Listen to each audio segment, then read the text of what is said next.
Hi hello, कैसे हैं आप सब दोस्तों। एक बार मैं फिर से आ चुका हूँ एक और लव की कहानी लेकर। तो प्लीज़ हमारे चैनल को सब्सक्राइब करें और कहानी पसंद आए तो कहानी को लाइक करें, कमेंट करें और ज़्यादा से ज़्यादा शेयर करें। तो दोस्तों चले फटाफट चलते हैं हम अपनी कहानी की ओर।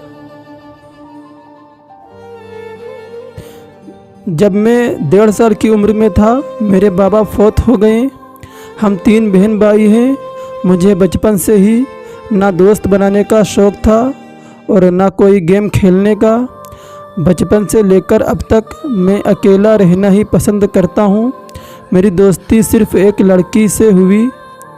उसकी वजह भी ये थी, उसके वालिद का भी इंतकाल हो चुका था। तो हम दोनों के हालात एक जैसे होने की वजह से हमारी दोस्ती हो गई। रोज़ाना उससे कॉल पर बात होती। एक दिन मैंने उसे कॉल की तो उसकी अम्मी ने कॉल उठाई और मैंने उन्हें सलाम किया तो उन्होंने जवाब देकर मेरे साथ काफ़ी देर बात की। उसकी 3 बहनें थीं, उनमें से 2 तो मुझे भाई बुलाती और एक तो मेरे साथ बोलती भी नहीं थी, जो कि उन तीनों में से छोटी थी। फिर एक दिन मुझे मेरे दोस्त की छोटी बहन ने मैसेज किया जिसमें ब्लैक हार्ट वाला इमोजी था। मैंने फ़ौरन कॉल की तो कॉल मेरे दोस्त की छोटी बहन ने उठाई। मैंने मैसेज की वजह पूछी तो उसने अपनी सारी फीलिंग शेयर करी। उसने कुछ बातें ऐसी की जो सीधा मेरे दिल को लगी। खैर हमने दोस्ती कर ली। फिर दोस्ती कब प्यार में बदल गई पता ही नहीं चला। हम एक दूसरे से बहुत ही ज़्यादा प्यार करने लगे। फिर मैंने उसके कहने पे उसे स्कूल में दाखिला ले लिया जहाँ वो पढ़ती थी। एक दिन हमने मिलने का प्लान बनाया। छुट्टी के बाद हम एक दरबार पर चले गए और वहाँ गए तो लोगों ने हमें देखकर गलत बातें बनाई। यहाँ तक कि चंद लोगों ने हमें पकड़कर मारने की कोशिश भी की। मैंने उसे तो सबसे बचाकर बेच दिया, लेकिन मुझे बहुत मार लगी। लेकिन मुझे इस बात की बहुत खुशी थी कि हमारे प्यार में कोई फ़र्क नहीं आया, बल्कि और ज़्यादा बढ़ गया। मैंने उससे कहा कि मैं आपका रिश्ता मांगना चाहता हूँ, पर उसने मुझसे कहा कि हम जितना जल्दी एक दूसरे से दूर हो जाएं हमारे लिए बेहतर होगा, क्योंकि मेरी अम्मी हमारे रिश्ते के लिए नहीं मानेंगी। मैंने उसे बहुत समझाया कि मैं मनवा लूँगा, लेकिन उसने मेरी एक भी ना सुनी।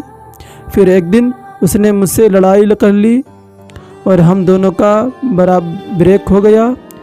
मैं बहुत ज़्यादा रोता और उससे बात करने को कहता, लेकिन वो बात भी ना करती। उसकी अम्मी को इन सब बातों का इल्म नहीं था। एक दिन उसकी अम्मी ने मुझसे कहा मेरी बेटी का रिश्ता आया है, और मेरे पूछने पर उन्होंने मुझे अबू बकर नामी के लड़के का नाम बताया। तो मैंने उसकी अम्मी को अपने बारे में सब कुछ बता दिया कि फिर वो भी मुझसे नाराज़ हो गई। मेरे हर वक्त रोने के बावजूद वो ना मानी। मैंने बहुत ज़्यादा जिद की, लड़ाई झगड़ा किया, लेकिन उन्होंने एक बात की कि मेरी बेटी भी नहीं मानती तो मैं क्या मानूं। मैंने उससे भी बात की तो उसने साफ साफ इनकार कर दिया कि मैं तुम्हारे साथ शादी करना भी नहीं चाहती, और वैसे भी मैं लव मैरिज कर रही हूँ। ये बात सुनकर मुझे झटका सा लगा और टेंशन से मेरी हालत शदीद ख़राब हो गई और मैं उससे दूर हो गया। फिर मैंने उस लड़के का घर का पता लगाया। वहाँ जाकर मुझे मालूम हुआ कि वो लड़का तो बहुत ज़्यादा अमीर है, उनकी बहुत ज़्यादा जायदाद है और उसका बाप सऊदी अरब में रहता है और वो अपने वालिदैन का इकलौता बेटा है, और मैं रहा बग़ैर बाप के एक गरीब सा लड़का। इसलिए उसने पैसे वाले को मुझ पर तरजीह देना बेहतर समझा। उसने बेहतर समझा कि अमीरों की ज़िंदगी जीना ही बेहतरीन ज़िंदगी है, और उसने अपने घर वालों को राज़ी करके उससे निकाह कर लिया। लेकिन मैं आज भी इतना ही उससे प्यार करता हूँ जितना पहले करता था। ये बात उसे मैंने कई मर्तबा कही, लेकिन वो हमेशा यही कहता था कि एक तरफ़ा मोहब्बत सिवाय तकलीफ़ के कुछ भी नहीं देती। मैं उसे कैसे बताऊं कि जिन यादों के सहारे तुमने मुझे छोड़ा, उन्हीं यादों में हमेशा मगन में रहता हूं, और तुम्हारी वजह से मैं सरदर्द का मरीज़ भी बन गया हूं, जो मेरी चीखें निकलवाता है।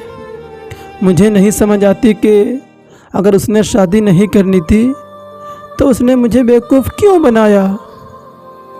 उसने खुद ही इजहार करके मेरे अंदर मोहब्बत के जज्बात जगाकर मुझे इस तरह क्यों छोड़ दिया। मुझे क्यों उसने इस कदर तकलीफ़ में मुब्तला कर दिया।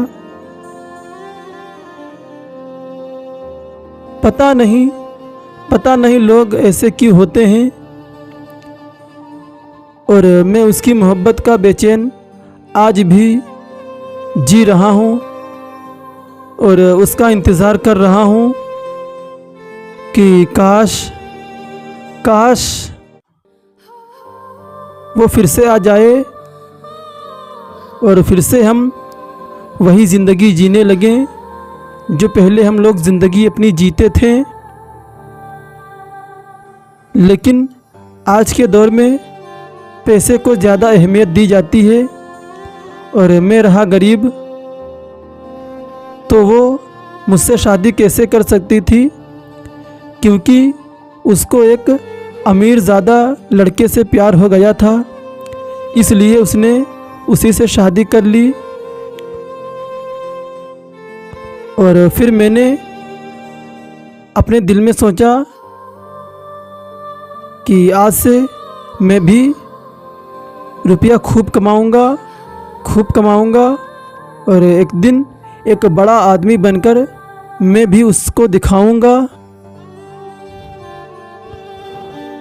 और आज मैं अच्छा बड़ा आदमी बन गया हूँ और मेरा बिजनेस भी अच्छा चल रहा है। और अब मैं उसको दिखाना चाहता हूँ कि उसने जिस लड़के को छोड़ा था, अब वो लड़का नहीं रहा, बल्कि वो लड़का एक अमीर ज़्यादा बन गया है। काश उससे किसी मोड़ पर मुलाकात हो जाती तो मैं उसको सब बता देता, लेकिन मेरी ये गलतफहमी ही रही। और अब मैं आस लगाए बैठा हुआ हूँ कि काश किसी भी मोड़ पर उससे मुलाकात हो जाए। तो दोस्तों, ये कहानी आपको कैसी लगी, प्लीज़ हमें कमेंट करके ज़रूर बताएं। और कहानी अगर आपको अच्छी लगे तो प्लीज़ कहानी को लाइक करें, कमेंट करें और चैनल को सब्सक्राइब करें, ताकि हमारी जो नई वीडियो अपलोड हो सबसे पहले आप तक नोटिफिकेशन पहुंच सके।